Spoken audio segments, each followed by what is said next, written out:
तमाम मेहमान हमारे साथ इस चर्चा में लगातार जुड़े हुए हैं। सोनम जी, ब्रेक पर जाने से पहले कांग्रेस ने तमाम जो आरोप लगाए थे वो आपने सुने होंगे, और इसके साथ ही ईवीएम और नतीजों में हेराफेरी के जो आरोप लगातार विपक्ष लगा रहा है, इनको आप कैसे देखते हैं? क्या ये सही है? वाकई में जो आरोप लगाए जा रहे हैं उनकी जांच होनी चाहिए, या फिर ये आरोप बिल्कुल निराधार है?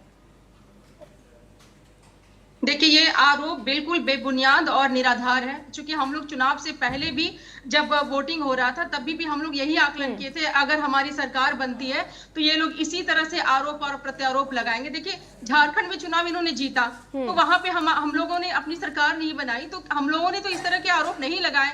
वहीं हमारे महाराष्ट्र में जब हमारी सरकार बनती है तो इन लोगों ने वही राग आलापना शुरू कर दिया। उसी तरह से अभी बिहार में हमारी सत्ता जब स्थापित हुई है तो ये लोग इसी तरह का ईवीएम चोरी और ये न जाने कितने तरह के आरोप लगा रहे हैं। तो देखिए, हमारी पार्टी के कुछ गणमान्य जो हमारे बहुत अच्छे उम्मीदवार हैं उन्होंने भी चुनाव हारा है। कोई हमारे मतलब 800 850 से, कोई 1700 से, कोई 3000 से, लगभग इस तरह से हमारी पार्टी ने चुनाव हारे। तो क्या हम लोग इस तरह का एलिगेशन लगा दें? अगर ऐसी व्यवस्था होती तो हमारी सीटें निकलती नहीं। तो पहले तो इनको इन सब चीजों पे विचार करने की आवश्यकता है कि आरोप और प्रत्यारोप लगाने के बजाय ये लोग अपने अंदर झांके कि कहां कमी रह गई थी, उस कमी में सुधार लाया जाए, ताकि बिहार की जनता दोबारा इनको कहीं स्थापित करने के बारे में थोड़ा सोचे। क्योंकि हम लोग 2005 के बाद से ही विकास के लिए काम कर रहे हैं, और जिस प्रकार से बिहार को इन्होंने छोड़ा था उन सारे चीजों को लेकर के हम लोगों ने सुधार किया है। चलिए ठीक है सोनम जी, बिहार के विकास की आपने बात कही है, आपने कहा है कि जहां से छोड़ा था वहां से आपने काम शुरू किया है। मौजूदा तस्वीर आपसे छिपी नहीं है। इस बार के चुनाव में जो मुद्दे इस बार उठे हैं उन पर अगर 20 सालों में काम नहीं हुआ तो आने वाले 5 सालों में आप ऐसा कौन सा कमाल जो है वो दिखाने वाले हैं? आपको ऐसा क्यों लगा कि इस बार विकास हो जाएगा, इस बार काम हो जाएगा? जो शिक्षा व्यवस्था अब तक नहीं मिल पाई, जो स्वास्थ्य सुविधाएं अब तक नहीं मिल पाई, जो सड़कें अब तक बिहार को नहीं मिल पाई, अब वो मिल जाएंगी? देखिए, मैं आपको बताना चाहती हूँ, सड़कें यहाँ बहुत बेहतरीन है। जहाँ हम सभी को पहले 4-8 घंटे लगते थे, पूरा दिन सफर में गुजरता था, वहीं अपने बिहार के किसी कोने में भी जाना हो हमें तो 2 से 3 घंटे में हम लोग पहुंच जाते हैं। देखिए, यहाँ मेट्रो की व्यवस्था हो गई है, यहाँ पुलिया बन चुके हैं। तो ये जो होता है रोड मैप, तो हम लोगों ने पूरी तरह से सटीक बना लिए हैं। और अभी व्यवसाय के लिए देखिए मखाना बोर्ड की स्थापना हुई, तीसरा निपटम बिहार में आने जा रहा है। यहाँ पे बच्चों को पढ़ने के लिए केंद्रीय विद्यालय भी हाजीपुर में खुलने जा रहे हैं। चलिए ठीक है सोनम जी, लौटूंगे आपके पास। इमरान जी, कैसे देखते हैं तमाम जो मुद्दे इस बार बिहार के चुनावी रण में जो गूंजते नजर आए हैं? युवाओं को आपने सुना होगा, बेरोजगारी, पलायन, सबसे ज्यादा तो आप लोगों ने ये मुद्दे उठाए थे, उसके बावजूद साथ क्यों नहीं मिला युवाओं का? मैं बताता हूँ मैम जी। देखिए, 20 साल एक बहुत बड़ा वक्त होता है, और ये एक्सक्यूज देना कि मतलब अब या ये उम्मीद ठहराना कि अब हम करेंगे, आदतन तुमने कर दिए वादे, आदतन हमने भी एतबार किया।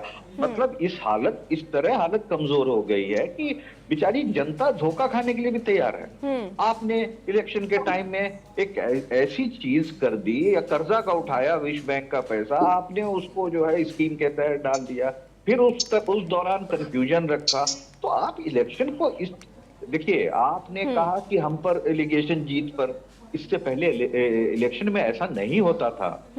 आपने किया, इसीलिए आप पर एलिगेशन हो रहा है। चलिए, ये सब जांच का मुद्दा है, आने वाले समय में ये सारी चीजें आएंगी। इस पर बात करने की जगह बिहार के मर्म की बात, हमारे महिला बच्चियों की बात, जब हमारे सिर्फ श्रमिक के तौर पर बाहर चले जाते एक बड़ा तबका, तब घर में बच्चे महिलाएं स्ट्रगल करती हैं, और वो वहां स्ट्रगल करते हैं। क्या हम बिहार वासियों का 20 साल में ये मतलब प्राइड नहीं होना चाहिए था कि हमारे लोग बाहर ना जाए? और अब शर्म करना कोई गलत बात है नहीं। हम भाई एग्रीकल्चर स्टेट सोनम जी, लौटूंगे आपके पास। ठीक है, हमारी जीडीपी कमजोर है, ठीक है, हम थोड़ा बहुत, लेकिन हम त्योहार, खुशी, गम अपने परिवार के साथ तो मना सकते थे।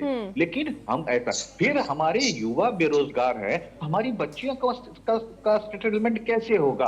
आप मर्द की बात समझिए, इससे सामाजिक ताना बाना कमजोर नहीं होता है, बिल्कुल कमजोर होता है। बिल्कुल, हमारी मूलभूत जो कमियां सुविधाओं रह की गई हम है, बात कर रहे हैं, आप बिल्कुल। गड्ढे भरने, आप कैसी बात कर रहे हैं, गड्ढे भरने? अरे उस वक्त आप भी, आपके पास वो मोबाइल नहीं था, आप डायलिंग मोबाइल से करते थे। आज 7G की बात हो रही है, तो हमारा कहना वक्त से आगे तो आप जा नहीं सकते।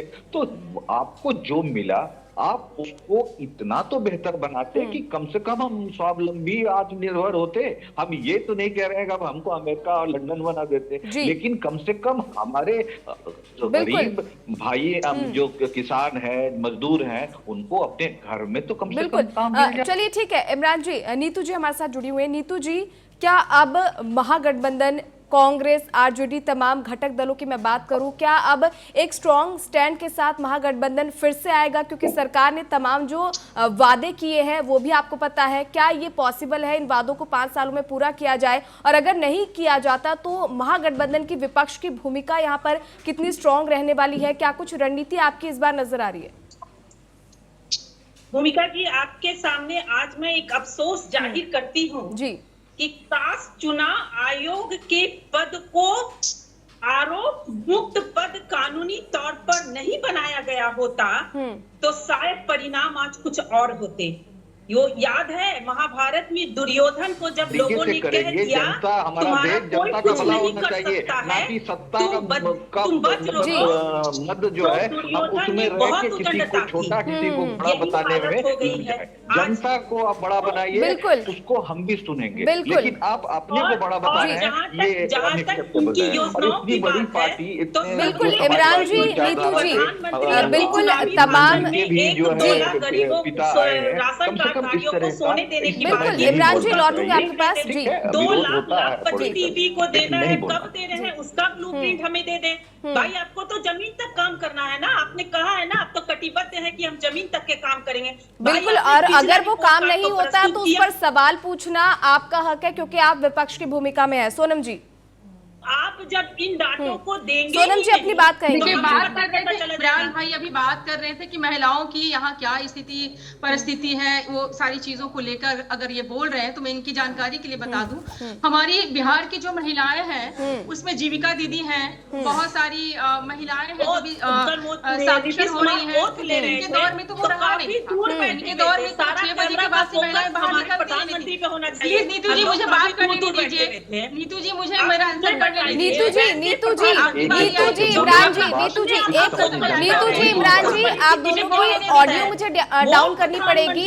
जी नीतू जी, नीतू जी, सोनम जी अपनी बात कंप्लीट नहीं करेंगी तो आपके आरोपों का मतलब क्या है? नीतू जी, चलिए ठीक है नीतू जी, आपके सवाल सुनिए, उनके जवाब भी तो ले लीजिए। नीतू जी, आपके सवालों के जवाब भी ले लीजिए। नीतू जी की ऑडियो डाउन कीजिए एक बार, नीतू जी की ऑडियो। जी सोनम जी, बात कंप्लीट करेंगे अपनी।